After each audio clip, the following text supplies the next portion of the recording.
कुछ ऐसे cosmetics products जो हमें प्रेगनेंसी के टाइम पे यूज़ नहीं करने चाहिए। आज मैं आपको वही कुछ कॉस्मेटिक्स प्रोडक्ट्स बताऊंगी जो हमें प्रेगनेंसी के टाइम में अवॉइड करनी चाहिए और किस तरीके से कौन से प्रोडक्ट्स को हम यूज़ कर सकते हैं। तो चलिए मैं आपको बताती हूँ कौन कौन से वो प्रोडक्ट्स हैं। सबसे पहले नंबर पे आता है हमारा लिपस्टिक। लिपस्टिक हम जब अपने लिप्स पे अप्लाई करते हैं उस समय हम कुछ भी खा रहे होते हैं या कुछ पी रहे होते हैं तो वो डायरेक्ट हमारे मुंह के अंदर जाता है, जो हमारे साथ हमें तो खैर नुकसान करते ही हैं, साथ ही साथ हमारे बच्चे को भी हम नुकसान पहुंचाती है।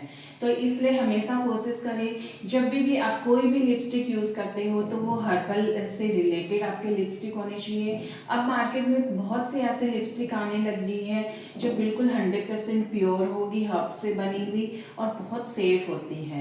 तो इसलिए प्रेगनेंसी टाइम में खासकर नॉर्मल भी आप इस लिपस्टिक को यूज़ कर सकते हो, जिससे आपके लिप्स जो काले पड़ जाते हैं, आपके लिप्स फटे फटे से दिखते हैं, ये सारी प्रॉब्लम्स भी आपकी सॉल्व हो सकती है। प्लस प्रेगनेंसी के टाइम में तो खास तौर से इसका ध्यान रखना चाहिए। 3 नंबर पे आता है हमारा हेयर कलर, हेयर डाई, जो बहुत ही इम्पोर्टेंट होता है प्रेगनेंसी के टाइम में अवॉइड करना। क्योंकि मैंने देखा है नॉर्मल भी अगर आप जैसे हेयर डाई यूज़ करते हो, हेयर कलर यूज़ करते हो, उसमें क्योंकि बहुत सारे आर्टिफिशियल हेयर कलर ऐड करे जाते हैं, जिसके वजह से वो हमारे स्किन को एलर्जी भी हो सकती है, हमारे स्किन में रिएक्शन भी हो सकता है। इसलिए हमेशा कोशिश करिए प्रेगनेंसी के टाइम में तो बिल्कुल भी हेयर को कलर करना मतलब बिल्कुल सेफ नहीं होता है, इसलिए प्रेगनेंसी के टाइम में इसको बिल्कुल ही अवॉइड रखें। है हमारा शैम्पू में मतलब बहुत सारे केमिकल यूज़ होने के वजह से हमारे बाल तो खैर डैमेज होते ही हैं, साथ साथ वो हमारे मतलब स्किन से मतलब जो हमारी स्किन में वो बहुत सारी ऐसी प्रॉब्लम शुरू हो जाती। 3rd नंबर पे आता है हमारा शैम्पू जो मार्केट से बने हुए जितने भी ये केमिकल वाले शैम्पू होते हैं, इसमें सल्फेट, सिलिकॉन्स और सोडियम क्लोराइड होने के वजह से बहुत ज़्यादा हमारे बालों को तो खैर डैमेज करते ही है, साथ में हमारे बच्चे को जो हमारे गर्भावस्था में गर्भ में हमारे जो बच्चा पल रहा होता है उसके लिए भी बहुत नुकसानदायक होते हैं। इसलिए हमेशा कोशिश करें कि हमेशा नेचुरल शैम्पू को यूज़ करें और घर पे भी बहुत आसानी से आप इन शैम्पू को बना सकते हो। मेरी कुछ ऐसी वीडियो भी आपको मिल जाएगी जिससे आप बने बनाए मार्केट से हर्बल के शैम्पू आप मार्केट से भी परचेज कर सकते हो, प्लस आप घर पे कैसे बना सकते हो ये वीडियो भी आपको मिल जाएगी। तो इसलिए हमेशा जो केमिकल वाले जितने भी शैम्पू है उनको अवॉइड करने की कोशिश करें। पे आता है हमारा फेस वॉश।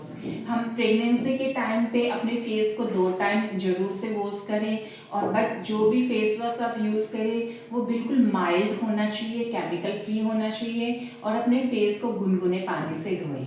5th नंबर पे आती है हमारी फेस क्रीम हमेशा लेते समय इस चीज़ का जरूर ध्यान रखें कि उसमें जो भी चीज़ें ऐड करी गई है वो बिल्कुल नेचुरल हो, उसमें किसी तरीके का हाइपर एलर्जी, सिंथेटिक या उसमें किसी तरीके के फ्रेगनेंस यूज़ नहीं किए गए, क्योंकि ये जितनी चीज़ें हमारे स्किन को जो डैमेज कर रही होती है वो हमारे बच्चे के लिए भी बहुत नुकसानदायक होती है।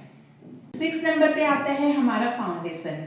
प्रेगनेंसी के टाइम पे फाउंडेशन को सिलेक्ट करते समय भी इस चीज़ का ध्यान रखना चाहिए कि उसमें जो केमिकल यूज़ करे गए हैं वो नेचुरल होने चाहिए, रेटिनाइड्स और हाइड्रोटॉक्सी केमिकल नहीं होने चाहिए, इसलिए इस चीज़ का भी ध्यान रखें। 7 नंबर पे आता है हमारा फेस कंसीलर। अगर फेस कंसीलर में आपके पैराबेन्स हैं तो उसको बिल्कुल भी यूज़ नहीं करें, क्योंकि उससे आपको ब्रेस्ट कैंसर होने की आशंका रहती है। 8 नंबर पे आती है हमारी नेल पॉलिश आप जो यूज़ करते हो नॉर्मल भी, अगर जो female regular nail polish use करती है वो वैसे ही हमें बहुत नुकसान पहुंचाती है, बट अगर प्रेगनेंसी के टाइम पर जो नेल पॉलिश हम यूज़ कर रहे होते हैं उसमें टूलाइन्स कंपाउंड यूज़ किए जाते हैं नेल पॉलिश को बनाते समय, तो जो वो टूलाइन्स कंपाउंड जो होते हैं अगर गलती से भी आपके मुंह में चले जाते हैं तो वो बच्चे के मतलब ग्रोथ में बहुत दिक्कत पैदा करते हैं, आपके बच्चे की ग्रोथ भी रुक सकती है। इसलिए प्रेगनेंसी के टाइम में कोशिश करें कि आप नेल पॉलिश यूज़ नहीं करें। अगर आपको करना ही पड़े तो तुरंत उसको किसी भी फंक्शन से आके तुरंत उसको साफ कर ले, उसको रेगुलर मतलब उसको लंबे समय तक नहीं रखें। 9th पॉइंट में है हमारा ब्लशेस पाउडर। जो भी हम पाउडर यूज़ करते हैं या ब्लशेस यूज़ करते हैं वो हमेशा मतलब लिक्विड फॉर्म में होना चाहिए, क्योंकि अगर वो पाउडर फॉर्म में होगा तो वो हमें बहुत नुकसान पहुंचाता है।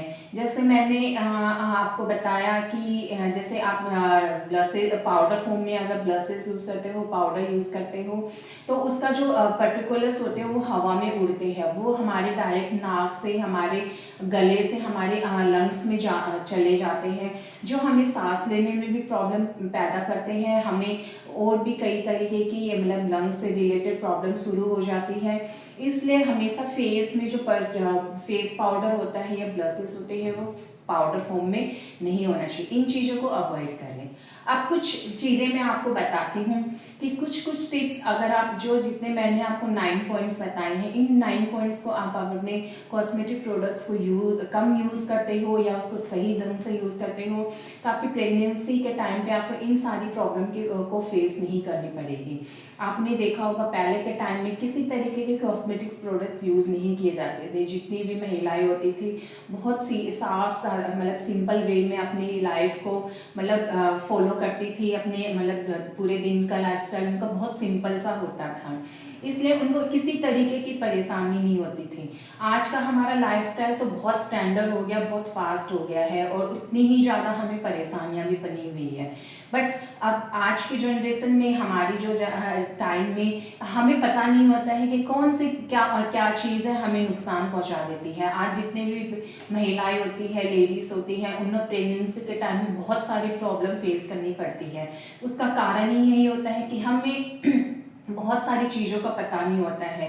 बहुत सारे ऐसे प्रोडक्ट्स होते हैं जिनमें ऐसे चीज़ें यूज़ करी जाती हैं जिस वजह से हम समझ ही नहीं पाते कि किस वजह से हमें ये सारी प्रॉब्लम हो गई है और हम रोज़ डॉक्टर के यहाँ चक्कर लगाते रहते हैं। इसलिए आप चाहते हो कि आपकी प्रेगनेंसी बिल्कुल सेफ़ हो, आपका बच्चा बिल्कुल सेफ़ हो, आप बिल्कुल सेफ़ रहें, तो इन चीज़ों को अवॉइड करें। जितनी ज़्यादा ज़रूरत हो उतना ही यूज़ करें, अदरवाइज इनको अवॉइड करने की ही कोशिश करें। अगर आपको मेरा वीडियो पसंद आए तो उसको लाइक एंड शेयर जरूर करना, और अगर मेरे चैनल पे पहली बार आए तो सब्सक्राइब जरूर करना। Thank you so much. Tata bye bye.